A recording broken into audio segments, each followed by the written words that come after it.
Hello everyone, this is वैभव श्रीवास्तव है। और पिछले वाले वीडियो में थोड़ा सा इशू आ गया था, उसी उसे बंद करना पड़ा। Sorry for the interruption. तो हम लोग उसे वहीं से कंटिन्यू करते हैं कि कैसे पुर्तगाली जो थे हमारे यहाँ आए, हमारे देश में कैसे उन्होंने एंटर किया, इसको हम लोग देखते हैं। तो अभी जो मैं ड्रॉ करने जा रहा हूँ दैट इज अफ्रीका। ओके, एक रफली फिगर अगर हम लोग बनाते हैं,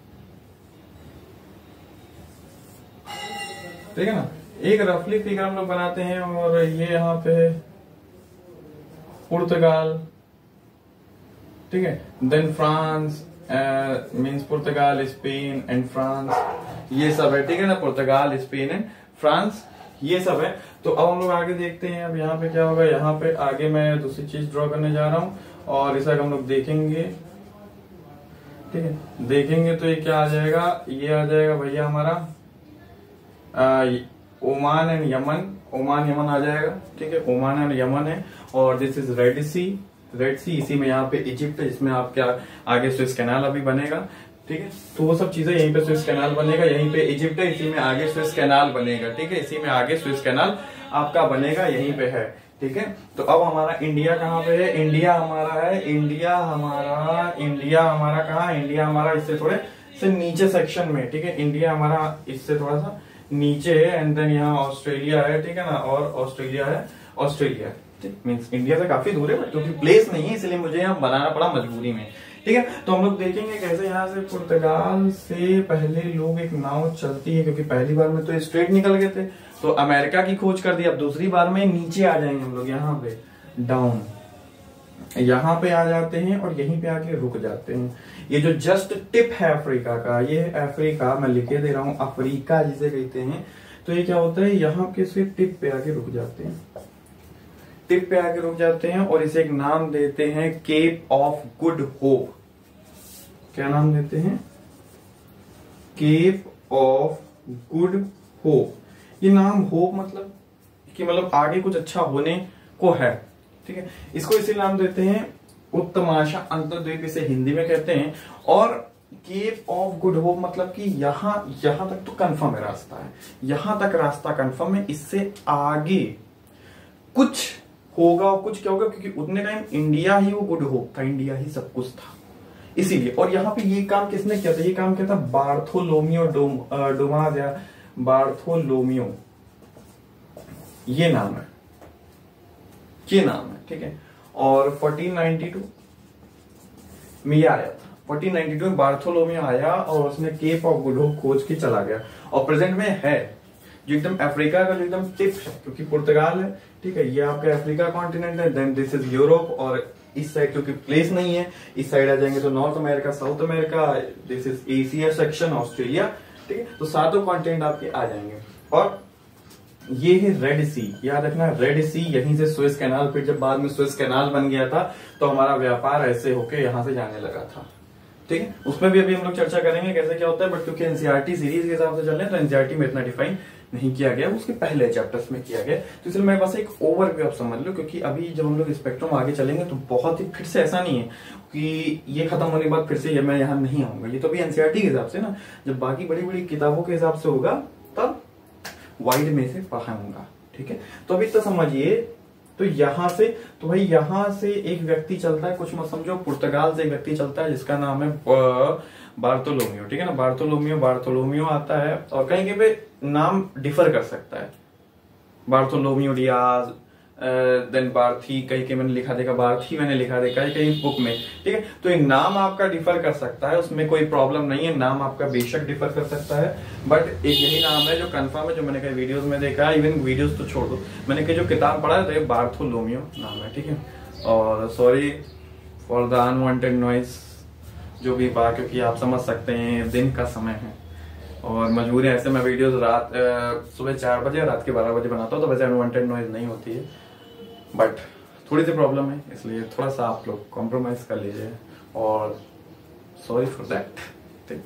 तो देखते हैं, तो पुर्तगाल से एक व्यक्ति है, केप ऑफ गुड होप, उसने खोज दी कि अब आगे कुछ एक अच्छा होगा, ठीक है। अब क्योंकि उतने टाइम नए नए देश खोजे ही जा रहे थे, फिर 1498 थे, अब खेल शुरू होता है 1498 से। 1498 में एक व्यक्ति आता है जिसका नाम है वास्को डिगामा, सबसे फेमस नाम आप लोगों ने सुना होगा, नाम रखना वास्को डिगामा। ठीक है, वास्को डिगामा एक बहुत ही फेमस नाम है, ये आपने सुना होगा। और इवन इसकी कब्र भी यही है, इंडिया में इसकी डेथ होती, मतलब इंडिया में ही इसकी कब्र है। ठीक है, आप समझ सकते हो।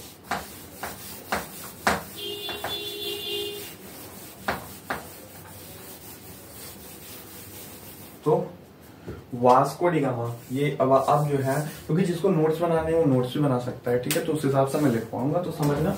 और क्योंकि इंट्रोडक्शन है, ओवरव्यू चल रहा है, तो उस हिसाब से देखते हैं। तो 1498 में एक व्यक्ति आ रहा है जिसका नाम है वास्को डी गामा। क्योंकि केप ऑफ गुड होप तक का तो रास्ता क्लियर था, केप ऑफ गुड होप तक का रास्ता क्लियर था। ठीक है, केप ऑफ गुड होप तक का रास्ता तो क्लियर था। ठीक है, केप ऑफ गुड होप तक का रास्ता क्लियर था। तो 1498 में वास्को डी गामा आ गया है। और ये कहां से आया है? ठीक है, ये जो है अफ्रीका में केप ऑफ गुड होप से आ गया। अब कई किताबों में कई कहानियां है कि एक गुजराती था, एक गुजराती व्यक्ति था, इबन मजीद नाम था, इबन मजीद नाम था। अब ये नाम भी बहुत डिफर करता है, ये नाम भी बहुत डिफर करता है। बातों लोग में होते हैं, कहीं पे इबन मस्जिद होता है, कहीं पे मोहम्मद मजीद, सब डिफर करता है। ठीक है, बट इबन मजीद नाम है। ठीक है, ये है एक गुजरात का व्यापारी है, गुजरात का व्यापारी है। ठीक है, ये क्या होता है, क्योंकि मैंने बताया था सारा सामान लेके सब निकल जाते थे यूरोपियन कंट्रीज में बेचने, तो ये भी बेचने ही जा रहे थे। बट इनकी किस्मत क्या थी भाई, क्योंकि ये अफ्रीका है। ठीक है, रफली मैं बताऊं तो ये अफ्रीका है। ठीक है ना, ये रेड सी समझना, ओमान यमन। ठीक है, तो भैया ये क्या था, यहां पे खड़े हैं वास्को डी गामा। अब इससे आगे इनको नहीं पता कि जाना कहाँ है। और इधर, ठीक है, ये है इंडिया, इग्नोर इट, ये है इंडिया, इसे भूल जाए। ऑस्ट्रेलिया का भी कोई काम भी नहीं है। ठीक है, तो भाई ये है इंडिया, यहां से गुजरात से, ठीक है, गुजरात और सेक्शन से बहुत मजे से एक व्यक्ति चला आ रहा है जिसका नाम है इबन मजीद। क्योंकि आपको पता है सब लुटेरे भी होते थे, वास्को डी गामा सब क्या समुद्री लुटेरे, पायरेट्स जिन्हें कहते थे, सब वो भी होते थे, इन्हें कोई दिक्कत नहीं थी लूटने फूटने में। तो इनको यहाँ पे मिला इबन मजीद। तो वास्को डी गामा ने पूछा कहाँ जा रहे हो भाई? तो उन्होंने कहा मैं व्यापार करने जा रहा हूँ। तो उन्होंने कहा कहाँ से आए हो? कहा मैं इंडिया से आया हूँ। वास्को डी गामा के दिमाग की बत्ती जल गई मेंटोस खा के कि यार ये तो इंडिया में खोज रहा हूँ, तो इंडिया का ही मुझे पूरा चलता फिरता मैप मिल गया, इबन मजीद ही मुझे ले जाएगा। तो अब कई किताबों में लिखा होता है कि इसे लूटने के बाद मार के फेंक दिया। उसके उसमें एक मैप था, मैप से वो इंडिया आया। कई लोग कहते हैं कि इबन मजीद को, क्योंकि ये लुटेरे ही होते थे Vasco D gamma and all that, ये उसको मतलब ब्लैकमेल करके उसको इबन मजीद ही उन्हें वास्को डी गामा को इंडिया तक लाया। अंततः जो भी स्टोरी थी कि इबन मजीद को मार के पहुंचा, इबन मजीद ने जिंदा पहुंचाया या मैप मिला, जो भी था, अंततः एट लास्ट भाई वास्को डी गामा की एंट्रेंस हो गई इंडिया में। इबन मजीद बड़े मजे से व्यापार करने चले आ रहे थे, यहाँ पे ब्लैकमेल किया हो, जो भी मारा पीटा जो भी किया हो। उसके बाद वास्को डी गामा को खुद लेके कहाँ आते हैं? कालीकट, कालीकट नाम है, कालीकट के तट पे, कालीकट के तट पे आते हैं। और उतने टाइम कालीकट राजा है, सॉरी जगह है, वहां का एक राजा होता है, उसका नाम था जमोरिन। जमोरिन एक्चुअली एक बुक में मैंने पढ़ा कि इसका रियल नेम जमोरिन नहीं था, यहाँ के राजा का रियल नेम जमोरिन नहीं था, क्योंकि वास्को डी गामा उसको ऐसा प्रोनाउंस करता था जमोरिन। ठीक है, वास्को डी गामा नहीं बुला पाता, इसलिए वास्को डी गामा को जमोरिन बुलाता था। ठीक है, इसलिए उसका नाम जमोरिन हो गया। और हम लोग जानते भी हैं जैमोरिन, ठीक है ना, जैमोरिन। और मे भी क्योंकि वो हिंदू राजा था, तो जमोरिन कोई फिट नहीं बैठता है, तो ये हम लोग मान सकते हैं कि वास्को डी गामा, ठीक है, वास्को डी गामा के अनुसार ही वो नाम होगा, जैसे प्रोनाउंस उसे करता होगा, जो भी नाम होगा। ठीक है, तो कालीकट के तट पे वास्को डी गामा का एंट्रेंस हो चुकी है इंडिया में, आता है। अब क्योंकि भैया जमोरिन ने देखा वो गोरे चट्टे लोग आ रहे हैं, ये तो मतलब अलग ही काम है, तो इतना लंबा, क्योंकि भैया आप देख सकते हो विदेशों के प्लेयर्स जो होते हैं, आप उनकी हाइट देख सकते हो, तो इतने मतलब उसे अद्भुत दृश्य दिखाई दिया कि भाई कौन आ गया ये। तो जमोरी ने उसे बहुत ही प्रेज किया, मतलब अच्छे दोनों दोस्त बन गए।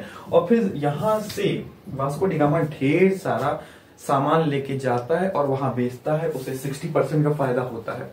60% का फायदा मीन्स बहुत ज्यादा फायदा। कोई चीज आप उदाहरण के लिए बता दूं, 60 रुपए की खरीदो और उसे 100 and thousands में बेचो।